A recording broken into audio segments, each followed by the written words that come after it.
حضرت زید بن عبداللہ اپنے باغ کو پانی دے رہے تھے تو کسی نے جا کے بتایا کہ حضور کا وصال ہو گیا۔ انہوں نے ایسے ہاتھ اٹھا لیے اور کہا اللہم اذہب بصری حتی لا ارا بعد حبیبی محمد احدا، اے اللہ مجھے اندھا کر دے، میری آنکھوں کی بینائی اچک لے۔ یہ آنکھیں رکھی ہی اس لیے تھیں کہ تیرے محبوب کو دیکھتا تھا، اب حضور چلے گئے ہیں تو میں نے ان چراغوں کا کیا کرنا ہے۔ حضرت حسان بن ثابت نے جو اس وقت اشعار کہے، وہ کہتے ہیں کاش کہ کوئی کالا سانپ مجھے ڈنگ مار جاتا اور میں دوسری سانس نہ لیتا۔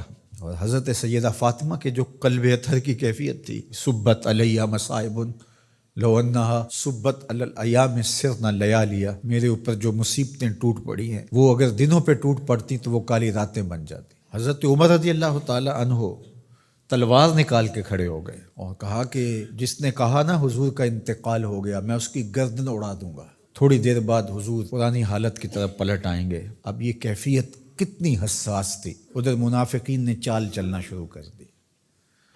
انہوں نے کہا حضور کے دم سے ساری رونقیں تھیں، اب وہ چلے گئے تو اب کس نے نمازیں پڑھنی ہیں، اب کس نے روزے رکھنے ہیں، اب کون جہاد پہ جائے گا؟ جب وہ ہی نہیں رہے تو ساری کہانی ختم ہو گئی۔ تو انہوں نے اس طرح سے چال چلنا شروع کر دی اور حضرت عمر کہتے تھے کوئی بولے تو صحیح۔ کتنا نازک وقت تھا۔ اس وقت میں حضرت ابو بکر آئے رضی اللہ تعالیٰ عنہ، ان کا کلیجہ تو پھٹ رہا ہوگا، لیکن یہی موقع تھا حضور کے مشن کو، حضور کی فکر کو، حضور کے دیے ہوئے نظام کو سنبھالنے کا، اور اپنے جذبات کو کس طرح کنٹرول کیا ہوگا۔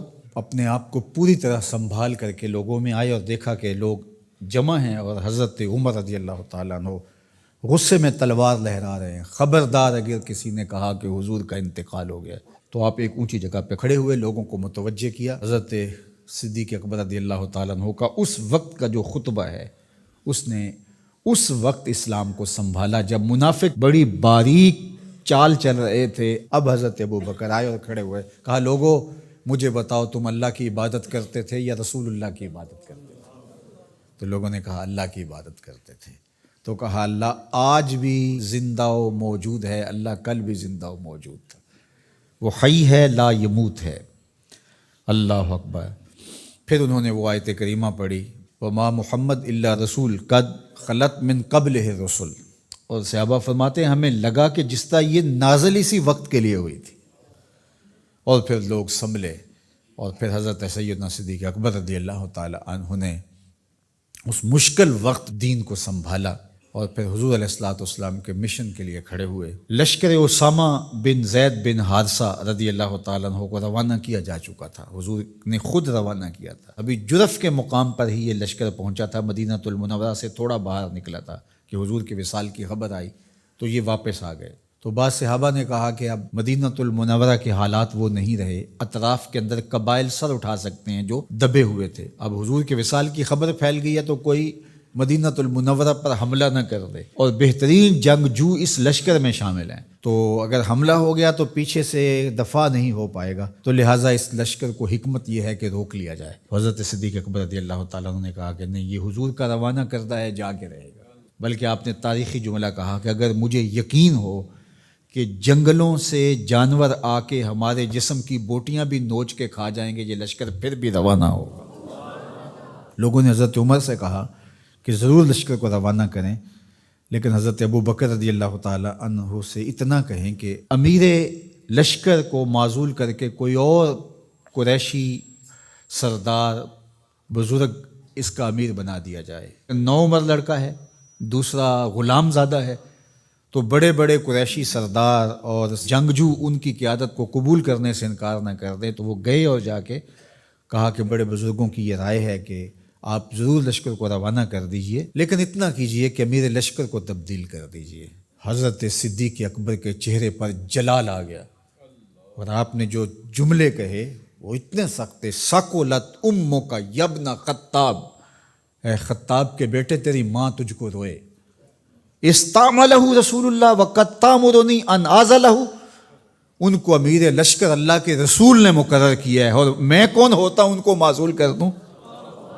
کہا لشکر جائے گا، اسامہ بن زید کی قیادت میں جائے گا، جس نے جانا ہے جائے، جس نے نہیں جانا میں کوئی پرواہ نہیں ہے، چونکہ ان کو امیر لشکر اللہ کے رسول نے مقرر کیا۔ اللہ اکبر۔ پھر جب لشکر اسامہ کو روانہ کیا حضرت صدیق اکبر نے تو حضرت اسامہ کے گھوڑے کی باک اپنے ہاتھوں سے پکڑی اور اسامہ کو اوپر سوار کیا رضی اللہ تعالیٰ عنہ کو، اور نیچے ساتھ پیدل چلے، اللہ اکبر، اور ساتھ یہ کہتے جاتے تھے اسامہ تو وہ ہے جس کو میرے رسول نے مقرر کیا ہے۔ اور پھر یہ لشکر کامیاب اور بامراد ہو کے لوٹا۔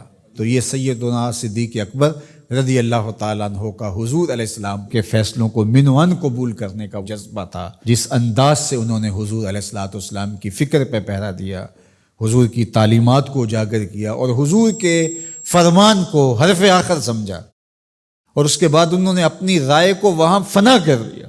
صلح حدیبیہ کا موقع آیا تو 1400 اصحاب تھے، قریش نے کہا ہم عمرہ نہیں کرنے دیں گے، تو وہاں سے ایک معاہدے کے ذریعے واپس آنا ہوا۔ تو حضرت عمر نے کہا ابو بکر ہم دب کے صلح کیوں کریں، صلح کی شرائط تو برابر کی ہونی چاہیے۔ تو حضرت ابو بکر صدیق کا صرف ایک لفظ دیکھیے، انہوں نے کہا عمر کیا یہ صلح نامہ حضور نے قبول کیا ہے؟